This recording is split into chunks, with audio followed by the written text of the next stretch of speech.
பரபரப்பை ஏற்படுத்திய பாலியல் பலாத்கார வழக்கு. முதல் தகவல் அறிக்கை வெளியானதால் பாதிக்கப்பட்ட மாணவிக்கு ரூபாய் 25 லட்சம் இழப்பீடு. சிறப்பு புலனாய்வு குழு அமைத்தும் ஹைகோர்ட் அதிரடி உத்தரவு. என்ன சொல்லிக்குதுன்னா, ஹைகோர்ட்டு எஃப்ஐஆர் எப்படி வெளியாச்சுன்னு கேள்வி கேட்டிருக்கு.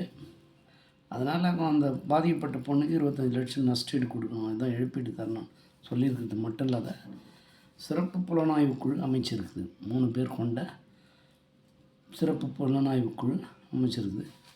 அமைச்சு ஹைகோர்ட்டு அதிரடி உத்தரவு பிறப்பிச்சிருக்கு. கோர்ட்டுக்கு எல்லாம் கட்டுப்பட்டோம் இல்லையா? கண்டிப்பாக இவங்க என்ன சொன்னாலும் நடக்காது. கோர்ட்டு என்ன சொல்லுதோ அதுதான் நடக்கும். பார்க்கலாம்.